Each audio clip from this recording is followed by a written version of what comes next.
Today we're going for a supercharge.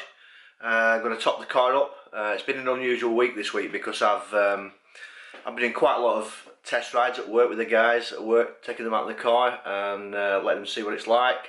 Everybody so far seems very, very impressed with the performance and the acceleration of the car and its quietness, so that's absolutely fantastic.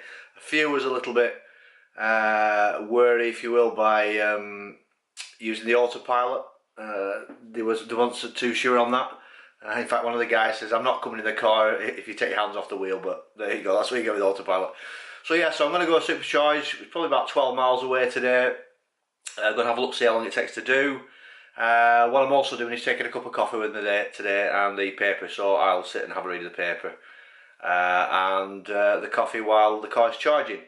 It's on probably now around about 60 miles, 70 miles.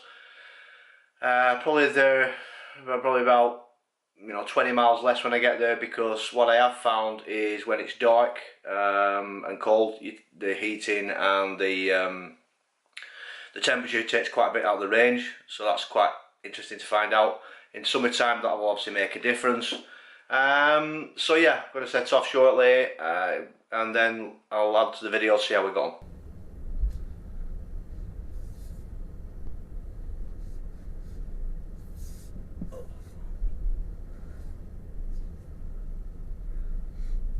Okay,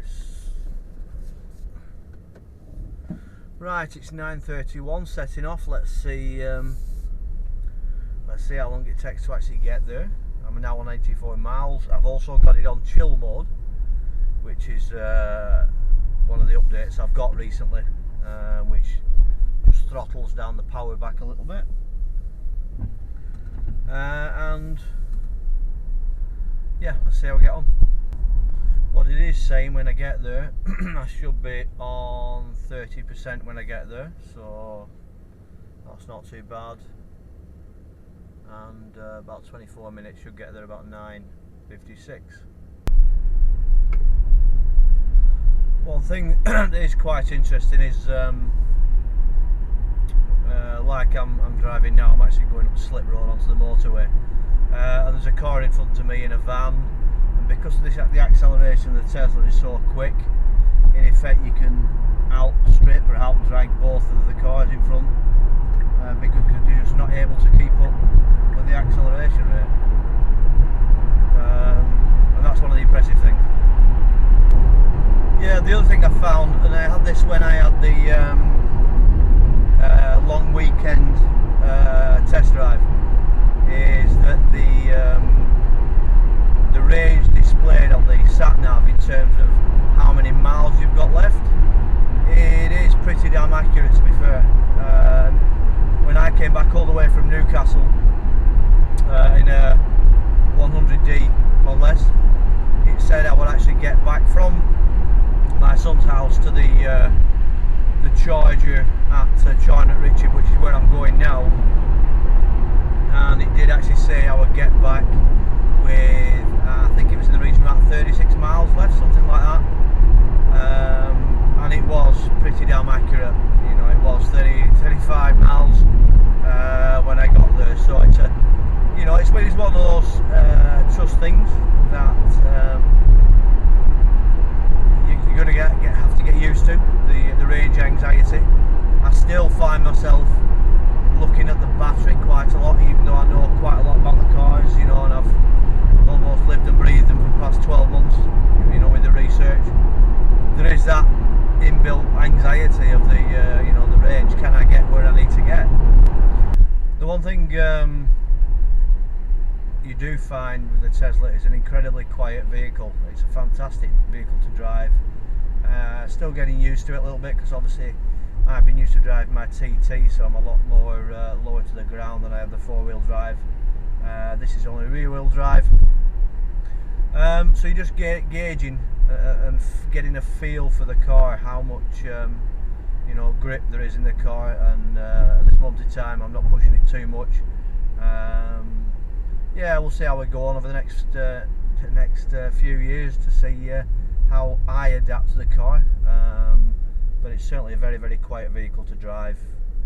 You can obviously hear. I can hear the fan more than anything else. A little bit of the road noise.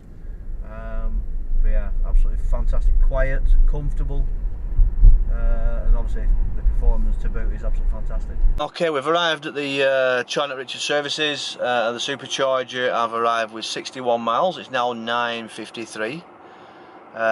So let's go and charge it up and see what we end up getting.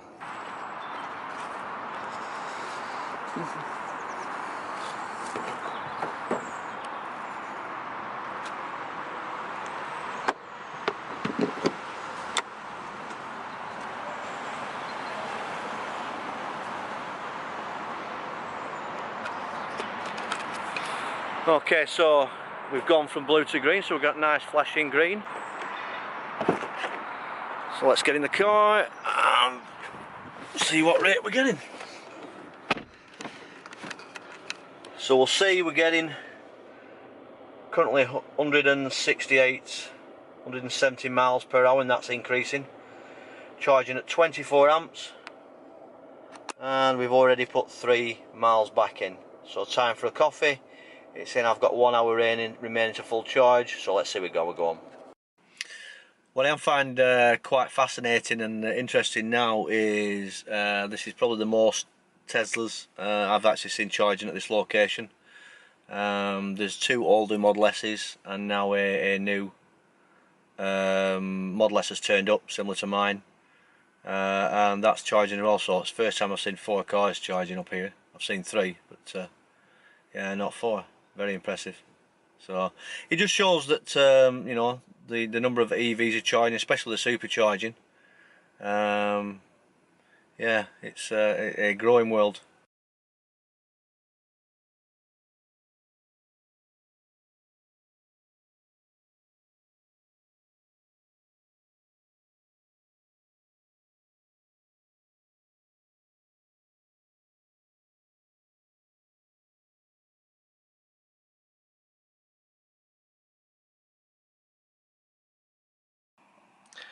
Okay, so we've completed the charging now. We've got 212 miles, which is slightly more than when I first got the car, when the slider was in this position. So 212 miles, and it's took just under an hour, so about 50-55 minutes. So that's quite good. So I'll now get back home. Probably get it down to about just under 200 miles now, looking at this, and then I'll top it up to get it back up to 212 miles again. So that'll be quite good, and then we'll see what the normal daily commute is. So let's go and unplug the charger and get on our way.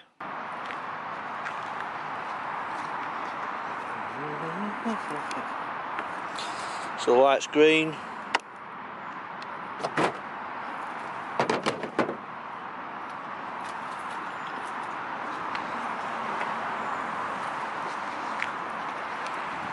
Right, I got home from the supercharger this morning. I had a small errand to run just before getting home. So on realistic terms, that I probably got home where I started off from the supercharger with 212 miles. I would have got home with probably about 195 miles. When I actually got home from the errand, I had about 85 miles, so that was a little bit less than I would have anticipated, but nevertheless, I got home, plugged it into my home charger, and then within probably an hour we were back up to the 212 miles. So we'll leave it that overnight, and then we'll do my normal commute. So as you can see, the display now saying charging complete, 212 miles. If you go into the charging limit, then we've got it to daily up to there, and then we're getting 32 amps, and it'll maintain that.